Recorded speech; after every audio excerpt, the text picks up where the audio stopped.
नमस्कार, vision IAS के news today के इस अंक में आप सभी का स्वागत है। इस अंक में हम आपके लिए लेकर आए हैं यूपीएससी परीक्षा की दृष्टि से महत्वपूर्ण कुछ अहम खबरें। इस अंक के साथ मैं हूं दिव्या सिंह। आइए सबसे पहले बात करते हैं इस अंक की खास खबरों के बारे में। स्वच्छ सर्वेक्षण 2022 के परिणाम घोषित किए गए। वित्त मंत्रालय ने क्षेत्रीय ग्रामीण बैंकों को सूचीबद्ध करने के लिए प्रारूप दिशा निर्देश जारी किए। भारतीय अंतरिक्ष अनुसंधान संगठन के मंगलयान मिशन ने कक्षा में 8 वर्ष पूरे किए। भारतीय रिजर्व बैंक ने कार्ड टोकनाइजेशन के लिए नियम जारी किए। वैज्ञानिकों ने तेजी से पिघलती आर्कटिक बर्फ और महासागरीय अम्लीकरण के बीच संबंध प्रकट किया। और रुद्रप्रयाग के चौराबाड़ी हिमनदीय झील क्षेत्र के केदार चोटी क्षेत्र में हिमस्खलन की घटना घटित हुई। और आइए अब खबरों पर विस्तार से चर्चा करते हैं। स्वच्छ सर्वेक्षण 2022 के परिणाम घोषित किए गए। इस सर्वेक्षण में 1 लाख से अधिक आबादी वाले शहरों में इंदौर को पहला स्थान प्राप्त हुआ है। 100 से अधिक शहरी स्थानीय निकाय वाले राज्यों की श्रेणी में मध्य प्रदेश पहले स्थान पर है। ये रैंकिंग आवासन और शहरी कार्य मंत्रालय ने स्वच्छ भारत मिशन शहरी 2.0 के लिए आयोजित समारोह में प्रदान की थी। स्वच्छ सर्वेक्षण वर्ष 2016 से आवासन और शहरी कार्य मंत्रालय द्वारा स्वच्छ भारत मिशन अर्बन के तहत आयोजित किया जा रहा है। ये विश्व का सबसे बड़ा शहरी स्वच्छता और सफाई सर्वेक्षण है। इसकी शुरुआत 73 शहरों के सर्वेक्षण के साथ हुई थी। स्वच्छ सर्वेक्षण 2022 में 4354 शहरों का सर्वेक्षण किया गया है। स्वच्छ सर्वेक्षण 2022 में end to end digital monitoring पर बल दिया गया था। इसके अलावा स्वच्छ सिटी टेक्नोलॉजी चैलेंज, नागरिकों या स्टार्टअप्स आदि से अभिनव समाधान, लैंगिक और सामाजिक समावेशन और कोविड-19 से निपटने में कार्रवाई के साथ नगरपालिका के अग्रिम पंक्ति के कर्मियों पर अधिक ध्यान देने पर बल दिया गया था। स्वच्छ सर्वेक्षण ग्रामीण 2022 पुरस्कारों की भी घोषणा की गई है। स्वच्छ सर्वेक्षण ग्रामीण भारत के सभी जिलों और राज्यों की वार्षिक राष्ट्रीय रैंकिंग है। ये रैंकिंग कई मात्रात्मक और गुणात्मक स्वच्छता मानकों पर आधारित है। इस रैंकिंग के लिए प्रत्यक्ष अवलोकन किया जाता है, नागरिकों से फीडबैक प्राप्त किया जाता है और सेवा स्तर की प्रगति की जाती है। स्वच्छ सर्वेक्षण ग्रामीण जल शक्ति मंत्रालय के पेयजल और स्वच्छता विभाग ने वर्ष 2018 से शुरू किया था। ये सर्वेक्षण स्वच्छ भारत मिशन ग्रामीण के तहत किया जाता है। इसमें बड़े राज्यों की श्रेणी में तेलंगाना को प्रथम स्थान प्राप्त हुआ है। छोटे राज्यों और केंद्र शासित प्रदेशों की श्रेणी के अंतर्गत अंडमान और निकोबार द्वीप समूह को पहला स्थान प्राप्त हुआ है। इसके अलावा पेयजल और स्वच्छता विभाग ने 2 अभियान और शुरू किए हैं। इसमें पहला अभियान है रेट्रोफिट टू ट्विन पिट अभियान। ये अभियान मल गाद अपशिष्ट के बेहतर प्रबंधन की दिशा में घरों में दोहरे गड्ढे वाले शौचालयों को बढ़ावा देने के लिए शुरू किया गया है। दूसरा है स्वच्छ जल से सुरक्षा। ये अभियान स्वच्छ और सुरक्षित पेयजल के महत्व के बारे में जागरूकता पैदा करने के लिए शुरू किया गया है। साथ ही ये ग्रामीण घरों में आपूर्ति किए जाने वाले जल की गुणवत्ता की निगरानी में भी मदद करेगा। स्वच्छ सर्वेक्षण 2022 के भारांश की बात करें तो इसमें कुल अंक 6000 से 7500 के बीच हैं। इसमें सर्टिफिकेशन यानी प्रमाणन को 2250 मार्क्स, सिटीजन वॉइस यानी जन आवाज को 2250 अंक और सबसे ज्यादा अंक सर्विस लीगल प्रोग्रेस यानी कि सेवा विधिक प्रगति को दी जाती है। इसे 3000 अंक प्रदान किए जाते हैं। अगली खबर क्षेत्रीय ग्रामीण बैंकों से संबंधित है। वित्त मंत्रालय ने क्षेत्रीय ग्रामीण बैंकों को सूचीबद्ध करने के लिए प्रारूप दिशा निर्देश जारी किए। इन प्रारूप दिशा निर्देशों के मुताबिक आरआरबीज स्टॉक एक्सचेंजों में सूचीबद्ध होने और धन जुटाने के लिए पात्र होंगे अगर वे इन सब शर्तों को पूरा करते हैं, जिनकी नेटवर्थ पिछले 3 वर्षों में कम से कम 300 करोड़ रुपए हो, जिनकी पिछली प्रत्येक 3 वर्षों में 9% की पूंजी पर्याप्तता रही हो तथा जिन्होंने पिछले 5 वर्षों में से न्यूनतम 3 वर्षों में कम से कम 15 करोड़ रुपए का परिचालन लाभ दर्ज किया हो। सरकार ने वित्तीय सेवा विभाग को एक स्पष्ट रोड मैप तैयार करने के लिए कहा था। इसका उद्देश्य समयबद्ध तरीके से आरआरबीज को और मजबूत करना तथा महामारी के बाद के आर्थिक सुधारों को आगे बढ़ाना था और ये दिशा निर्देश इसी प्रयास का नतीजा है। आरआरबीज की स्थापना 2 अक्टूबर 1975 को हुई थी। इसके लिए वर्ष 1975 में एक अध्यादेश जारी किया गया था। इसके अगले वर्ष क्षेत्रीय ग्रामीण बैंक अधिनियम 1976 के तहत इन्हें और मजबूत किया गया था। आरआरबीज ग्रामीण क्षेत्रों में छोटे किसानों, खेतीहर मजदूरों और कारीगरों को ऋण और अन्य सुविधाएं प्रदान करने के उद्देश्य से स्थापित किया गया है।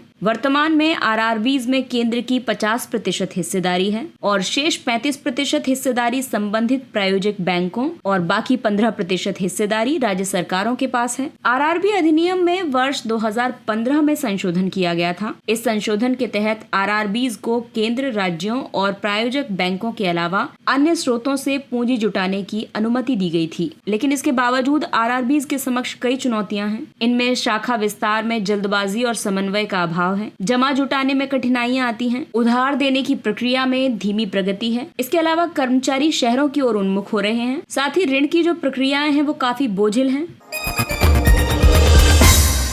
भारतीय रिजर्व बैंक ने कार्ड टोकनाइजेशन के लिए नियम जारी किए। आरबीआई ने अक्टूबर 2022 से सभी क्रेडिट और डेबिट कार्ड डेटा की जगह विशेष टोकन का उपयोग अनिवार्य कर दिया है। ये tokenisation online, point of sale और ऐप के अंतर्गत होने वाले सभी कार्ड लेन देनों पर लागू होगा। टोकन बनाने की प्रक्रिया और लेन देन में इनका उपयोग करने के बारे में जन जागरूकता पैदा करने के लिए पिछले 2 वर्षों में कई बार समय सीमा को बढ़ाया गया था। वर्ष 2021 में आरबीआई ने मर्चेंट्स को अपने सर्वर पर ग्राहक कार्डों का विवरण संग्रहित करने से प्रतिबंधित कर दिया था और इसके विकल्प के रूप में कार्ड ऑन फाइल टोकनाइजेशन को अपनाना अनिवार्य किया था। कार्ड टोकनाइजेशन में कार्ड के विवरण को एक वैकल्पिक कोड के साथ प्रतिस्थापित किया जाता है और इस कोड को टोकन कहा जाता है। ये कार्ड टोकन अनुरोधकर्ता और डिवाइस के संयोजन के लिए विशिष्ट है। टोकन अनुरोधकर्ता वो इकाई है जो कार्ड के टोकन के लिए ग्राहक से अनुरोध स्वीकार करती है और टोकन जारी करने के लिए इसे कोड नेटवर्क पर भेजती है। ये प्रक्रिया केवल अधिकृत कार्ड नेटवर्क द्वारा ही संपन्न की जा सकती है। ग्राहक को इस सेवा का लाभ उठाने के लिए किसी शुल्क का भुगतान नहीं करना होगा। टोकनाइजेशन कार्ड को सुरक्षित बनाता है क्योंकि कार्ड के वास्तविक विवरण लेन देन के दौरान मर्चेंट्स के साथ साझा नहीं किए जाते हैं। टोकनाइजेशन उपयोगकर्ता के डिजिटल भुगतान अनुभव को बेहतर बनाता है। ये प्रक्रिया अंतर्राष्ट्रीय सर्वोत्तम प्रथाओं या फिर विश्व स्तर पर स्वीकृत मानकों के अनुरूप है। और आइए अब आपको बताते हैं कि भुगतान टोकनाइजेशन कैसे काम करता है। भुगतान टोकनाइजेशन में भुगतान ग्राहक से मर्चेंट के पास जाता है, मर्चेंट से प्राप्तकर्ता बैंक के पास और फिर कार्ड नेटवर्क और फिर जारीकर्ता बैंक के पास जाता है। अगली खबर अंतरिक्ष क्षेत्र से। भारतीय अंतरिक्ष अनुसंधान संगठन के मंगलयान मिशन ने कक्षा में 8 वर्ष पूरे किए। मार्स ऑर्बिटर मिशन या मंगलयान को वर्ष 2013 में प्रक्षेपित किया गया था। ये मंगल ग्रह के लिए इसरो का पहला अंतरिक्ष यान था। मंगलयान ने वर्ष 2014 में सफलतापूर्वक मंगल की कक्षा में प्रवेश किया था। इस उपलब्धि के साथ इसरो ऐसा करने वाली दुनिया की चौथी अंतरिक्ष एजेंसी बन गई थी। भारत से पहले केवल संयुक्त राज्य अमेरिका, सोवियत संघ और यूरोपीय अंतरिक्ष एजेंसी ने ही इस तरह की सफलता प्राप्त की थी। मंगलयान को ध्रुवीय उपग्रह प्रक्षेपण यान यानी PSLV C-25 से प्रक्षेपित किया गया था। मंगलयान में शामिल उपकरण हैं मार्स कलर कैमरा, मंगल के लिए methane sensor, Mars exospheric neutral composition analyser. Mangalyaan का उद्देश्य था स्वदेशी वैज्ञानिक उपकरणों का उपयोग करते हुए मंगल ग्रह के धरातल की विशेषता, खनिज, स्थलाकृति और वायुमंडल का पता लगाना। इसके अलावा किसी अन्य ग्रह पर मिशन को भेजने की योजना, डिजाइन, प्रबंधन और संचालन में आवश्यक प्रौद्योगिकियों का विकास करना था। मंगलयान के मुख्य अध्ययन से मंगल ग्रह का एटलस तैयार करने में मदद मिली। इसे ऑर्बिटर द्वारा प्रदान की गई छवियों के आधार पर तैयार किया गया था। इसके अलावा अब तक मार्स कलर कैमरा ऑर्बिटर ने कुल 2 टेराबाइट्स की हजारों तस्वीरें भेजी हैं। इसने मंगल के 2 चंद्रमाओं फोबोस और डीमोस की निकट दूरी की तस्वीरें भेजी हैं। इसने खोज की है कि मंगल ग्रह पर धूल भरी आंधी सैकड़ों किलोमीटर तक ऊपर उठ सकती है। मंगल ग्रह पर भेजे गए अन्य मिशनों की बात करें तो चीन ने तियानवेन-1 और जुरोंग मिशन भेजा है। तियानवेन-1 मार्स ऑर्बिटर था और जुरोंग मार्स रोवर है। वहीं संयुक्त राज्य अमेरिका ने Mars Pathfinder, Mars Odyssey, Mars exploration rover opportunity, Mars 2020 perseverance rover भेजा है। इसके अलावा यूरोपीय अंतरिक्ष एजेंसी ने मार्स एक्सप्रेस, एक्सोमास और संयुक्त अरब अमीरात ने होप ऑर्बिटर को भेजा है। वैज्ञानिकों ने तेजी से पिघलती आर्कटिक बर्फ और महासागरीय अम्लीकरण के बीच संबंध प्रकट किया। शोधकर्ताओं के एक दल ने आर्कटिक महासागर के पश्चिमी क्षेत्र के बदलते रासायनिक संगठन पर चिंता व्यक्त की है। अन्य महासागरों के जल की तुलना में आर्कटिक महासागर में अम्लता के स्तर में 3 से 4 गुना तीव्र वृद्धि को देखते हुए ऐसा निष्कर्ष प्रस्तुत किया गया है। शोध दल ने बर्फ के पिघलने की तीव्र दर और समुद्र के अम्लीकरण की दर के बीच एक मजबूत सहसंबंध की पहचान की है। इस अध्ययन में समुद्री बर्फ के पिघलने और पीएच मान में तेजी से हो रही कमी के बीच संबंध को कई तरीकों से समझाया गया है। जैसे कि समुद्री बर्फ के नीचे के जल में कार्बन डाइऑक्साइड की कमी होती है, लेकिन अब ये वायुमंडलीय कार्बन डाइऑक्साइड के संपर्क में है और इस तरह ये इसे स्वतंत्र रूप से ग्रहण कर सकता है। अगला है, पिघली हुई हिम के जल के साथ मिश्रित समुद्री जल हल्का होता है। ये गहरे जल में आसानी से मिश्रित नहीं हो सकता। इसका मतलब है कि कार्बन डाइऑक्साइड का सतह पर संकेंद्रण होता रहता है। पिघली हुई हिम का जल समुद्री जल में कार्बोनेट आयन की सांद्रता को कम कर देता है। इससे कार्बन डाइऑक्साइड को बाइकार्बोनेट में उदासीन करने की इसकी क्षमता कमजोर हो जाती है। महासागर अम्लीकरण से मतलब है दीर्घ अवधि में समुद्र के पीएच मान में कमी। ये मुख्य रूप से वायुमंडल से CO2 के अवशोषण की वजह से होता है। महासागर अम्लीकरण के संभावित दुष्प्रभाव ये हो सकते हैं कि इससे स्वस्थ महासागर पर आश्रित समुद्री जीवों जैसे कि सीप और कोरल जैसे जीव, पादपों और अन्य सजीवों की विविध आबादी के लिए घातक समस्याएं पैदा हो सकती हैं और इसीलिए समुद्री अम्लीकरण के लिए कई नेटवर्क्स स्थापित किए गए हैं। इसमें एक महत्वपूर्ण संगठन है global ocean acidification observing network, GOA ON. GOA ON एक सहयोगात्मक अंतर्राष्ट्रीय नेटवर्क है। इसके कार्य हैं नदी मुहाना तटीय खुले समुद्र के वातावरण में महासागर अम्लीकरण के कारकों का पता लगाना और उन्हें समझना, महासागर अम्लीकरण के समुद्री पारिस्थितिकी तंत्र पर प्रभाव को समझना और प्रतिरूपण अध्ययनों को अनुकूलित करने के लिए जानकारी उपलब्ध कराना। इसकी स्थापना वर्ष 2012 में की गई थी। इसे अंतर्राष्ट्रीय परमाणु ऊर्जा एजेंसी सहित कई संगठनों ने मिलकर स्थापित किया था।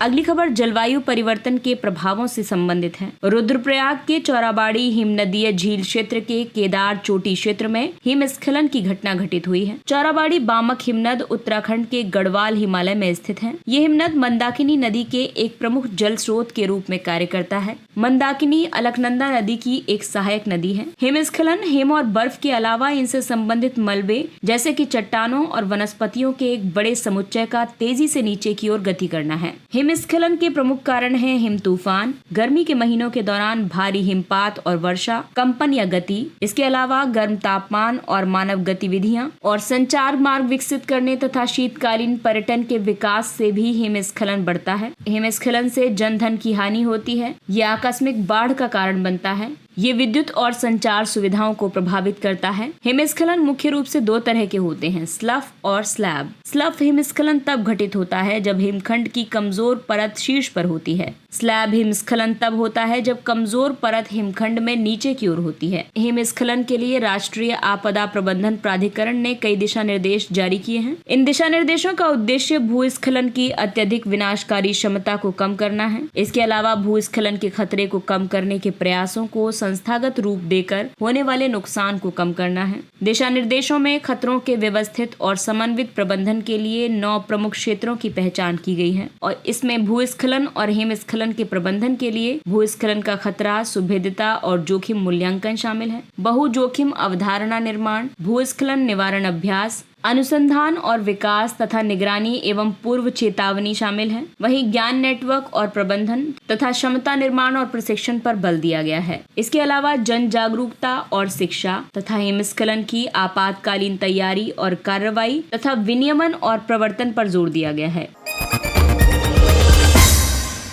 और आइए अब बात करते हैं कुछ अन्य महत्वपूर्ण सुर्खियों की। नॉर्ड स्ट्रीम पाइपलाइन, हाल ही में 2 क्षतिग्रस्त अपतटीय पाइपलाइनों में चौथा लीकेज पॉइंट खोजा गया है। इसमें महत्वपूर्ण नॉर्ड स्ट्रीम पाइपलाइन जिसमें कि नॉर्ड स्ट्रीम 1 और नॉर्ड स्ट्रीम 2 भी शामिल है। इस पाइपलाइन को बाल्टिक सागर के माध्यम से रूस से यूरोप तक प्राकृतिक गैस की आपूर्ति के लिए डिजाइन किया गया है। नॉर्ड स्ट्रीम 1 जल की सतह के नीचे गैस की एक पाइपलाइन है। ये 1224 किलोमीटर लंबी है। यह उत्तर पश्चिमी रूस के वाइबोर्ग से बाल्टिक सागर के माध्यम से पूर्वोत्तर जर्मनी के लुब्मिन शहर तक जाती है। नॉर्ड स्ट्रीम 2 रूस के उस्तलुगा से बाल्टिक सागर के माध्यम से जर्मनी के ग्रिफ्सवॉल्ड शहर तक जाती है।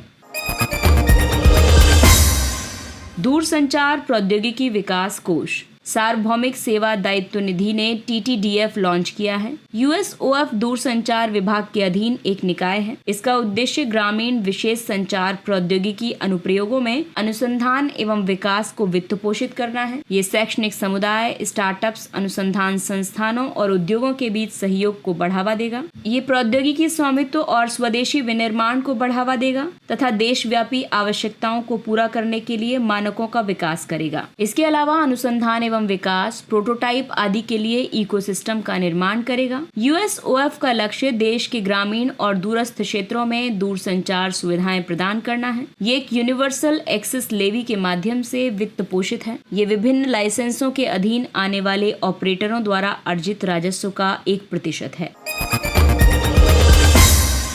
रक्षा मंत्रालय के रक्षा लेखा विभाग की विभिन्न डिजिटल पहलों का शुभारंभ किया गया। इसमें स्पर्श मोबाइल ऐप लॉन्च किया गया। ये ऐप सशस्त्र बलों के पेंशन भोगियों और रक्षा असैन्य कर्मियों के लिए सभी पेंशन संबंधी प्रक्रियाओं का एक संपूर्ण समाधान प्रस्तुत करेगा। दूसरा है अग्निवीर भुगतान प्रणाली। ये प्रणाली अग्निपथ योजना के माध्यम से सशस्त्र बलों में शामिल होने वाले अग्निवीरों के लिए कुशल भुगतान प्रबंधन की सुविधा प्रदान करेगी। तीसरा है दर्पण यानी रक्षा लेखा रसीद और भुगतान प्रणाली। ये प्रणाली तृतीय पक्ष बिल भुगतान और लेखांकन के लिए एकीकृत समाधान प्रदान करेगी। इसके अलावा वेतन एवं लेखा कार्यालय भारती है। ये सशस्त्र बलों के कर्मियों को वेतन भत्तों और दावों से संबंधित रियल टाइम डेटा प्राप्त करने में सक्षम बनाएगी। इसकी सहायता से कार्मिक अपनी शिकायत भी दर्ज करा सकते हैं। अगला टॉपिक है राष्ट्रीय सुरक्षा परिषद। राष्ट्रीय सुरक्षा परिषद प्रधानमंत्री की अध्यक्षता में एक शीर्ष संस्था है और राष्ट्रीय सुरक्षा सलाहकार इसके सचिव हैं। राष्ट्रीय सुरक्षा सलाहकार की त्रिस्तरीय संरचना में शामिल हैं सामरिक नीति समूह, राष्ट्रीय सुरक्षा सलाहकार बोर्ड और राष्ट्रीय सुरक्षा परिषद सचिवालय। इसकी स्थापना वर्ष 1998 में की गई थी। इसके सदस्यों में गृह मंत्री, रक्षा मंत्री, विदेश मंत्री और वित्त मंत्री शामिल हैं। ये परिषद सुरक्षा से संबंधित कई विषयों पर केंद्र सरकार को सलाह प्रदान करती है। इन विषयों में आंतरिक सुरक्षा, परमाणु ऊर्जा से जुड़े खतरे, अंतरिक्ष, आतंकवाद का मुकाबला और उग्रवाद आदि शामिल हैं।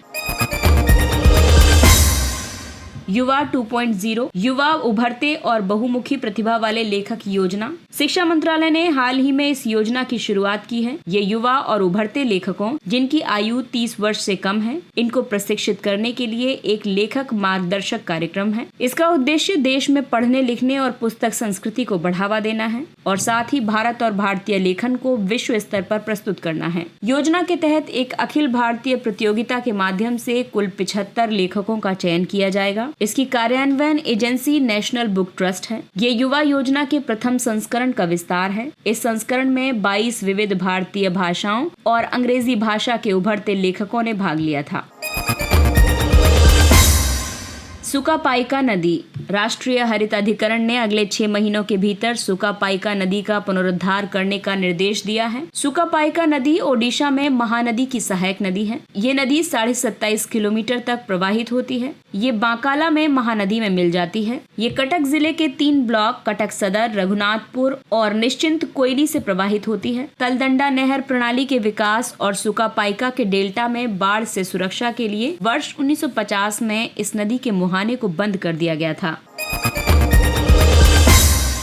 शिवालिक हाथी अभ्यारण्य। हाल ही में उत्तराखंड सरकार ने देहरादून हवाई अड्डे के विस्तार के लिए शिवालिक हाथी अभ्यारण्य को गैर अधिसूचित करने का निर्णय लिया था। अब राज्य सरकार ने इस निर्णय को निरस्त करने की घोषणा की है। इस अभ्यारण्य का अधिकांश भाग कई संरक्षित क्षेत्रों के अधीन आता है। इसमें राजाजी राष्ट्रीय उद्यान, जिम कॉर्बेट टाइगर रिजर्व, नंदोर वन्यजीव अभ्यारण्य और सोना नदी वन्यजीव अभ्यारण्य शामिल हैं। ये उत्तराखंड के लगभग सभी जंगली हाथियों का पर्यावास है। ये अभ्यारण्य प्रमुख वन भूखंडों और गलियारों की रक्षा करता है। ये गलियारे हाथियों को पश्चिम में यमुना नदी के समीप स्थित उनके पर्यावासों से पूर्व में शारदा नदी तक जाने में मदद करते हैं।